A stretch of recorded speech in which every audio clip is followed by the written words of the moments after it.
श्री स्वामी समर्थ स्वामी महाराज तुमच्या मनातल्या सगळ्या इच्छा पूर्ण करो हीच मी स्वामीचरणी प्रार्थना करते।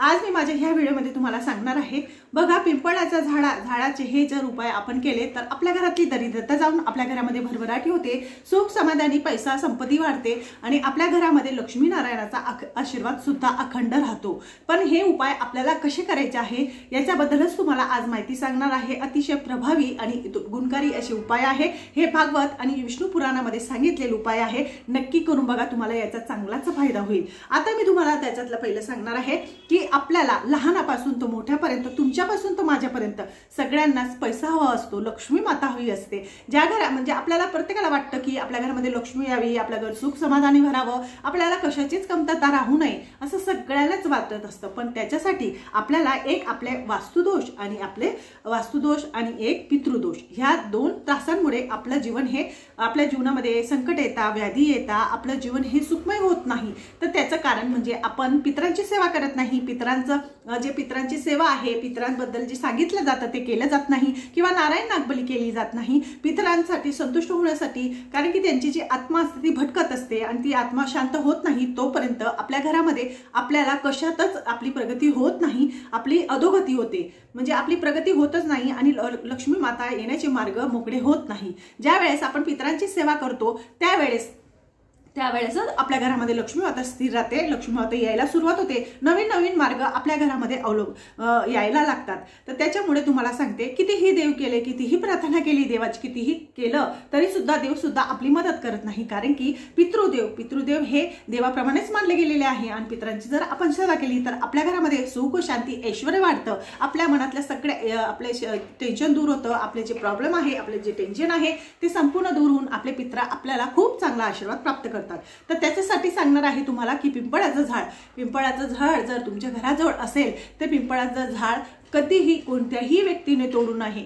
कारण की भागवत मध्ये असं सांगितलेलं आहे की पिंपळाचं झाड जर आपण तोडलं तर त्या माणसाची जो मृत्यू आहे तो 1 वर्षाचा आत होतो असं म्हटलं गेलेलं आहे। हे भागवत मध्ये सांगितलेलं आहे। त्यामुळे जर कोणी तुमच्या घराजवळ असेल तर ते झाड तोडू नका, एखाद्या ब्राह्मणाला विचारा, मगच त्याचं काहीतरी करा। तर आणि दुसरं म्हणजे पिंपळाचं जे झाड आहे ते आपल्या घराजवळ कधीच असू नये, कारण की आपल्या घराजवळ असणे हे चांगलं सांगितलेलं नाही। आणि जर मंदिरामध्ये असलं किंवा जिथं देवाचं स्थान आहे, देव आहे, त्या ठिकाणी राहिलं तर ते झाड शुभ सांगितलेलं आहे, पण आपल्या घराजवळ ते झाड शुभ सांगितलेलं नाही।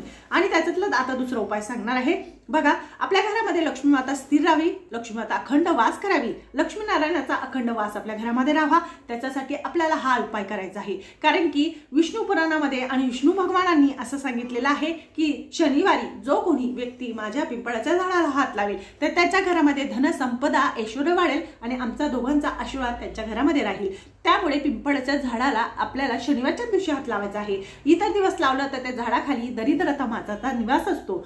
त्यामुळे आपल्याला जो हात लावायचा आहे, स्पर्श करायचा आहे, पूजा करायची आहे ती पिंपळाच्या झाडाला आपल्याला शनिवारच्या दिवशी करायचं आहे। इतर दिवस पिंपळाच्या झाडाला हात सुद्धा लावत नाही, हे सुद्धा विष्णू पुराणामध्ये सांगितलेलं आहे। आता त्याच्यातला पहिला उपाय सांगते तुम्हाला काय करायचं आहे। तुमच्या घरामध्ये लक्ष्मी माता स्थिर राहावी याच्यासाठी आपल्याला पिंपळाचं जे बघा, हा जो उपाय आहे तो स्त्रियांनी केला तरी चांगला आहे, पण पुरुषांनी जर केला तर खूपच चांगला त्याचा रिझल्ट आपल्याला मिळतो। हा अनुभवी उपाय आहे, करून बघा, तुम्हाला सुद्धा चांगला अनुभव येईल।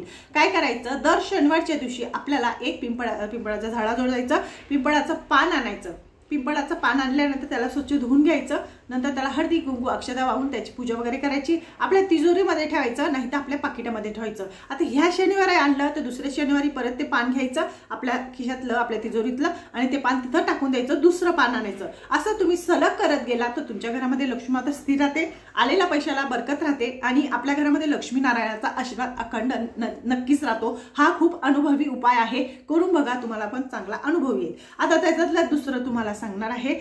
बघा, आता दुसरं सांगणार आहे तुम्हाला की आपल्या पितरांची मुक्तीसाठी, आपले पित्र जे असतात ते भटकत असतात, त्यांना मुक्ती मिळत नाही, सद्गती मिळत नाही, त्याच्यासाठी आपल्याला एक उपाय करायचा आहे। कारण की पितरांची सेवा केल्याने आपल्या घरामध्ये धनसंपदा पण येते आणि पितरांचा आशीर्वाद असल्याने आपले आडलेले कामं असतात, आपले जे कामं होत नाही ते कामं सुद्धा होतात। कारण की पितरांचा आशीर्वाद हा आपल्या गुरुप्रमाणे असतो।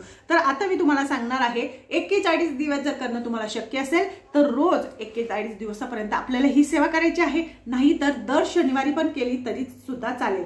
बघा काय करायचं, आपल्या पितरांची मुक्ती होण्यासाठी, त्यांचा आशीर्वाद आपल्यासोबत राहण्यासाठी आपल्याला दर शनिवारच्या दिवशी काय करायचं, एक दिवा घ्यायचा आहे। दिवा घेतल्यानंतर त्या दिव्याला आपल्याला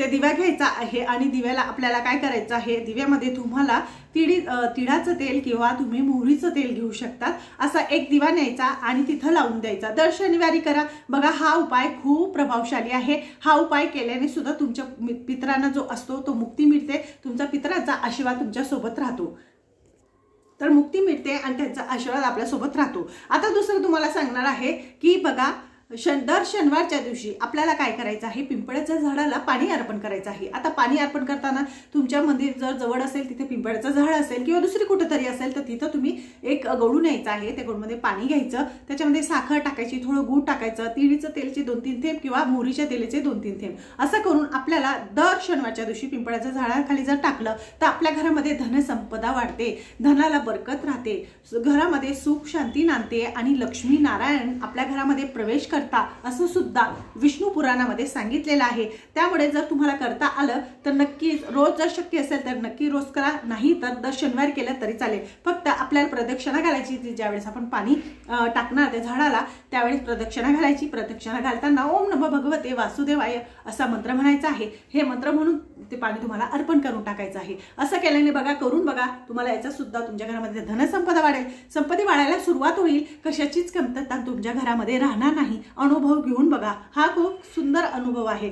आणि त्याच्यातलं आता दुसरं सांगणार आहे, जर तुम्हाला 7.5 आहे, 7.5च्या शनिदेवाचा खूप प्रमाणात खूप त्रास आहे, तो मिटत नाही खूप, म्हणजे कारण की शनिदेवांचा जो त्रास असतो तो खूप खंतड असतो, तो शनिदेवांची 7.5 जर आपल्या मागे लागली तर चांगली परिस्थिती सुद्धा वाईट व्हायला लागते। आपल्या जीवनामध्ये खूप त्रास, आपले जे चांगलं झालेलं असतं ते सुद्धा आपलं वाया जात चालतं आणि आपल्या आयुष्यामध्ये असे काही संकट येतात, त्यांना सामना करायची आपली ताकद नसते। त्यामुळे आपल्याला 7.5चा त्रास होऊ नये, शनिदेवांचा जो दृष्ट प्रभाव आहे, म्हणजे वक्र दृष्टी आहे, ती आपल्यावर पडू नये, त्यांचा आशीर्वाद आपल्यासोबत राहावा, त्याच्यासाठी दर शनिवारच्या दिवशी काय करायचं आहे, पिंपळाच्या झाडाखाली बसून आपल्याला हनुमान चालीसा किंवा शनी स्तोत्र आहे बघा, ते शनी स्तोत्र किंवा हनुमान चालीसा म्हणायची आहे। असं केल्याने सुद्धा तुमचा जो 7.5चा त्रास आहे तो खूप प्रमाणात कमी होतो आणि शनिदेवांचा आशीर्वाद तुमच्या सोबत राहतो।